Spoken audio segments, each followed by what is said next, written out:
What's up, guys? Welcome back to the channel. So today I'm bringing you another video about a 7.3 IDI. If you're watching this, hit the subscribe button right now. Don't continue any further until you hit the subscribe button. Thank you. This is the engine I had literally over 2 years ago. I bought for $425, and I tore it all apart and it sat. And I finally got off my butt to work on it. And this is an update video. If you're looking at building an IDI in 2022, it's kind of a challenge. I've had a lot of trouble getting parts. As you can tell here, the reason why it's green is I don't like gray. I hate gray. I think it looks stupid. Everybody does blue on Ford engines, and I've got so many blue cars. I just wanted something different. At the parts store, they had the lime green or Chevy orange. Obviously, I'm not painting the damn thing orange, so I went green. I got to touch up several spots, but basically I took it down to the short block, just the rotating assembly. I cleaned everything myself on it. I replaced, so the motor mounts, nobody had. They only had one. I had to go on Rock Auto to get those. So I got those off Rock Auto. This is a Napa special, Thermostat and Gaskets from Napa. I reused the old water pump only because this is a USA made one from way back in the day, and I don't really like the newer ones they come out with because they're really bad quality. Gasket for the outlet tube on this was a Napa also, and all that stuff took about a day and a half to get here. Timing cover gasket, and what else was it? Timing cover gasket and crankshaft seal was a kit, and those took like a week to get here. Also a Napa part. Oil pan gasket, I had that within about a day. The head gaskets and head bolts I got off Rock Auto. However, I'm going to tell you guys something right now. When you go to buy head bolts, the only ones I could find that are bolts, not studs, are these smaller ones. That's your part number right there. On Rock Auto, it says set. This is only for one head, just so you guys know this. You need 2 boxes of these for both sides. I bought a box off Rock Auto for like 70 bucks. Took a week to get here. Finally got them with the head gaskets. Go to put them on, and there's only enough for one side. And nowhere on this thing, or even online, does it say how many come in a box. So, you know, I looked online and said set. I figured it was a whole engine set. It's not. Only place that had any more was AutoZone, way like an hour and something minutes away. So I had to cruise way down there for the other set today to get the driver's side head put on here. I reused only a couple of bolts. I tried to use all new bolts out of my bolt bag there. I wasn't going to go to the store and buy 4 bolts, so a couple are old but in good shape. I used the Motorcraft Power Stroke oil filter, FL 1995A.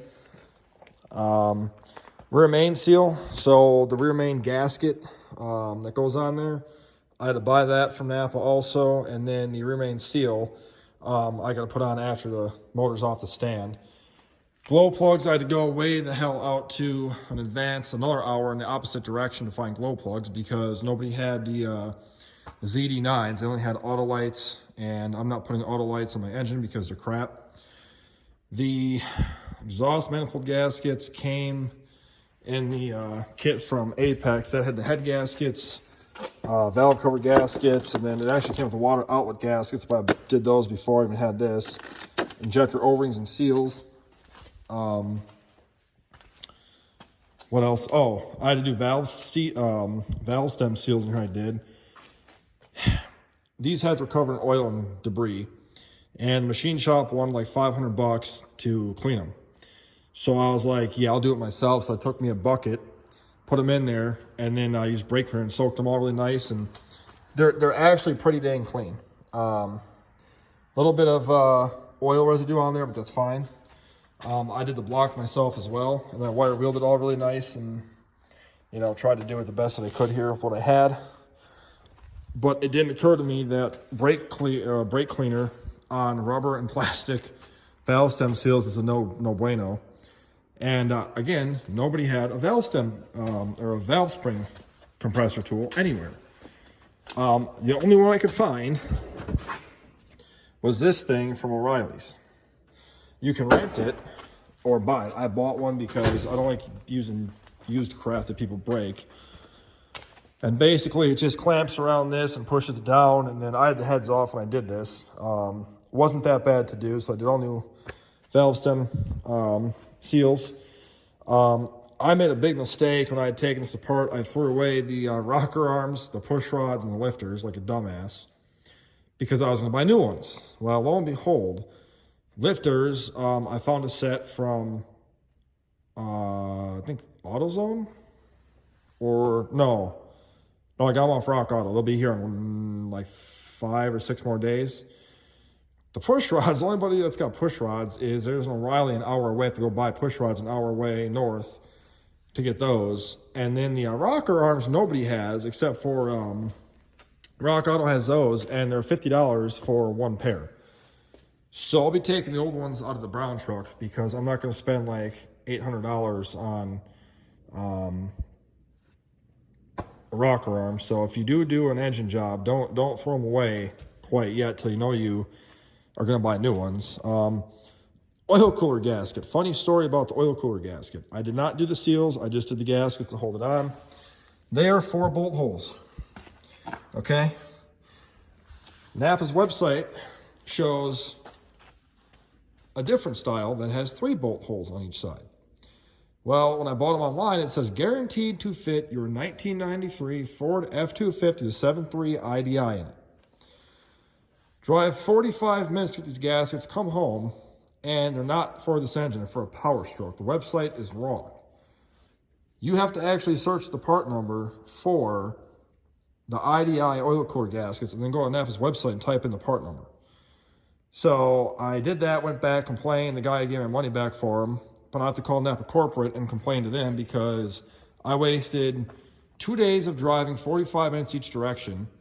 All highway with gas up here is $4.49 a gallon. So I wasted like $60 in gas and all my time. So I told the guy I want some kind of gift card or something for my time and travels because that was a pain in the ass. And I gotta still buy a clutch and flywheel for this thing yet. But where I'm at right now is when my lifters come, I can put the lifters in here, and then I can get my push rods when I go get those tomorrow. Injectors, I'll be using the injectors and the injection pump out of that truck because they're somewhat newer.